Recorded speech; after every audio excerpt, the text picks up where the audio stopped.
অসহায় গ্রামবাসীর খাবার পানিতেও ছোবল দেওয়ার অভিযোগ উঠেছে পতিত সরকারের সুবিধাভোগীদের বিরুদ্ধে।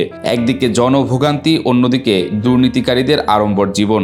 সুপেয় পানির কষ্টে ভয়াবহ বিপর্যয়ের মধ্য দিয়ে যাচ্ছে বাগেরহাটের উপকূলবর্তী মানুষেরা। এখানে জড়িত আছে শেখ হাসিনার ভাই শেখ হেলালের পুত্র বিনা ভোটের এমপি তন্ময়। এখানে জড়িত আছে রামপাল মোংলার স্থানীয় এমপি, খুলনা সিটি কর্পোরেশনের মেয়র, সাবেক মেয়র তালুকদার আব্দুল খালেকের সহধর্মিণী, যিনি উপমন্ত্রীও জলবায়ু বিষয়ক। এখানে জড়িত আছে শেখ তন্ময়ের বন্ধু সোহেল, যে সোহেলের নাম হয়ে গেছে পানি সোহেল, যাকে পানি সোহেল নাম না বললে তাকে মানুষ চিনেই না। এই দক্ষিণ জনপদে পানি সোহেলের মতো মানুষ গরিব মানুষের মুখের পানি কেড়ে নিয়ে সে পানি সোহেল নাম হিসেবে আখ্যা পেয়েছে। এবং এই প্রজেক্টে যিনি পিডি বাগেরহাটের জনস্বাস্থ্যের এক্সেন, উনি জড়িত আছেন। এই দুর্নীতির হোথা মূলত আওয়ামী সুবিধাভোগীদের একটা সংঘবদ্ধ চক্র, যে কারণে অভিযোগ থাকলেও কেউ তাদের কিছু করতে পারে না বলে অভিযোগ স্থানীয়দের। আওয়ামী লীগ আমলে যে সমস্ত এমপিরা ছিল, তারা যখন ঠিকাদার নিয়োগ দিত এই সমস্ত প্রকল্পে, তো তারা তাদের কাছের লোক, নিজস্ব লোক, ধরেন ভাইয়ের ছেলে, নিজের ছেলে, আপন ভাই, এরকম নিজের কাছের ছেলে পেলে দিয়ে তারা ঠিকাদার নিয়োগ দিত। যে কারণে এই ঠিকাদারদের কাছ থেকে তারা নিজেরাই এই দুর্নীতিটা খুব সুন্দরভাবে করতে পারতো, যাতে কাউকে জবাব দিতে করতে হতো না এবং এই টাকাটা বাইরেও যেত না, যাতে তারা নিজেরাই লুটে পুটে ভাগযোগ করে খেতে পারে। এই সমস্ত কাজে আরো সহযোগিতা করতো। যেমন এই যে বাগেরহাটের এক্সেন আছে, তিনি সহযোগিতা করতো, সরকারি লোক হিসেবে তিনি কাগজপত্র সই করে 70% অগ্রগতি দেখিয়ে দিয়েছে। দক্ষিণ অঞ্চলের উপকূলীয় এলাকাগুলোতে রয়েছে বিশুদ্ধ পানির তীব্র সংকট। সমুদ্র উপকূলবর্তী অঞ্চল হওয়াতে এসব এলাকায় পানিতে লবণাক্ততার মাত্রা অত্যন্ত তীব্র, আর তাই বছর জুড়ে এসব এলাকায় খাবার পানির হাহাকার লেগেই থাকে। অনেক দূর থেকে পানি কিনে খেতে হয় এই অঞ্চলের বাসিন্দাদের। খাবার পানি সংগ্রহ করতে এক প্রকার সংগ্রাম করতে হচ্ছে তাদের। আমরা তো লবণ পানি খাচ্ছি বাবা, লবণ পানি একটু আশেপাশে পুকুর আছে, সেখান থেকে টুকটুর এনে খাই, ওই দুটিতে এক কলসে এনে খাই। পানির সমস্যা সাংঘাতিক আমাদের। আর বড় লোক যারা আছে তারা খাচ্ছে, আমরা তো খাতি করতেছি না মিষ্টি পানি। ওই এর বাড়ি দিয়ে তার বাড়ি দিয়ে কলস চাইয়ে আনি, কত সময় মানছি দেবে আমার। আর পানির খুব সমস্যা, চাল কিনে খাতি না, পানি কিনবো কানতে। দীর্ঘ বছরেও এই অঞ্চলের পানির সমস্যার কোনো সমাধান হয়নি। পুরো সময়টাতে কয়েক দফা সরকার বদল হলেও জনগণের ভোগান্তিতে কোনো বদল আসেনি। একই ভোগান্তি একইভাবে বছরের পর বছর ধরে চলছে। পানি নিয়ে সমস্যা তো আমার এই 50 বছর বয়স, এই বয়সে শুরু থেকে এই পর্যন্ত যে পানির যে কষ্ট, আর এই পর্যন্ত সে একই কষ্ট আমরা ভোগ করে আসতেছি। কিন্তু দেশে অনেক উন্নত হয়েছে, পানির কোনো ব্যবস্থা আমাদের নাই। আর আমার যে স্বল্প আয় ইনকাম, যা আমি যে উপার্জন করি, তার বেশিরভাগ ব্যয় চলে যাচ্ছে পানির পিছনে। আমার যেটা মুরগির ফার্ম আছে, নিজের খাওয়ার জন্য, ব্যবহারের জন্য, এই যে পানির সব আমার 5-6 কিলোমিটার দূরে থেকে কিনে আনতে হয়। তাহলে উপার্জনের টাকা দিয়ে যদি পানির পিছনে সবকিছু ব্যয় করি, তাহলে নিজের জন্য তো কিছু করার কোনো সুযোগ আমাদের আর থাকতেছে না। বাগেরহাটের সুপেয় পানির সংকট নিরসনে সরকারের নেয়া দুটি প্রকল্পে অনিয়ম ও দুর্নীতির অভিযোগ উঠেছে। 1 বছর মেয়াদের এসব প্রকল্পের কাজ শেষ হয়নি 3 বছরেও। শুধুমাত্র কিছু পানির ট্যাঙ্ক বিতরণ করেই মোট কাজের 70% অগ্রগতির মিথ্যা তথ্য দেখিয়ে ঠিকাদার বিলের টাকা তুলে নিয়েছে বলেও অভিযোগ রয়েছে। আর এই কাজে সহযোগিতা করার অভিযোগ উঠেছে বাগেরহাটের জনস্বাস্থ্য অধিদপ্তরের নির্বাহী প্রকৌশলীর বিরুদ্ধে। এটি উপকূলীয় জনপদ, এখানে সুপেয় পানির যথেষ্ট অভাব রয়েছে। মানুষ পানির অভাবে এখানে তাদেরকে কষ্ট করে জীবনযাপন করতে হয়। 2021 সালে আওয়ামী লীগ সরকার ক্ষমতায় থাকাকালীন এই অঞ্চলের যে এমপি এবং মন্ত্রী ছিলেন হাবিবুন নাহার, স্থানীয় এমপি হাবিবুন নাহারের মাধ্যমে এই প্রকল্পটি আসেন এবং 21 সালে আসার পরেও 23 সাল পর্যন্ত এই প্রকল্পের কোনো অগ্রগতি হয়নি। পরবর্তীতে 23 সাল থেকে আরো 1 বছর পরবর্তীতে বাড়ানো হলো 24 সাল, কোনো কাজের অগ্রগতি নেই।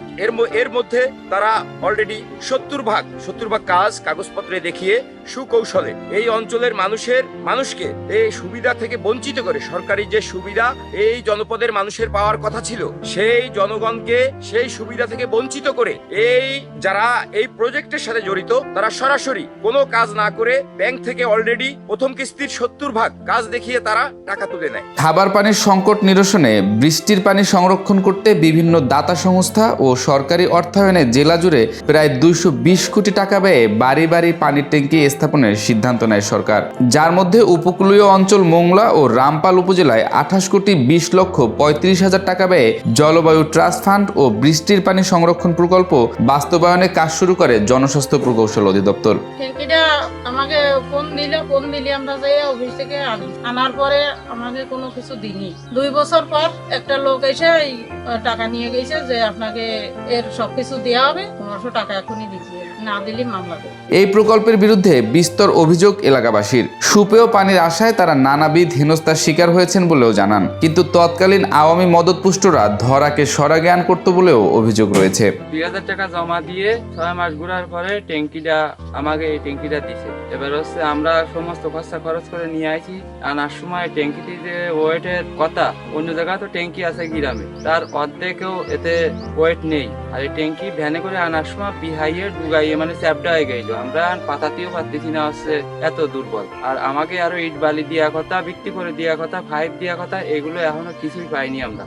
ভুক্তভোগীরা বলেন, নির্দিষ্ট সময় অতিবাহিত হলেও প্রকল্প দুটির আওতায় কিছু ট্যাঙ্ক বিতরণ করা ছাড়া আর কোনো কাজ করেনি সংশ্লিষ্ট ঠিকাদাররা। এই ট্যাঙ্কিটা পাইছি আমরা 23 সালের শুরুতে একটা, 24 সালের শুরুতে একটা। তখন ওইখান থেকে বলে দিয়েছে যে নিচের মালামাল দেবে এবং ট্যাঙ্কি বাসায় পৌঁছে দেবে, কিন্তু তা তো দেয় নাই। টাকা নিচে ট্যাঙ্কি আমরা নিয়ে আসছি, আনার পরে এখন পর্যন্ত নিচে দেখেন কোনো কিছু মানে ই করে ফাউন্ডেশন দিয়ে দেবে, ওরকম কিছু করে নাই, ট্যাপ তো কিছুই দেয় নাই।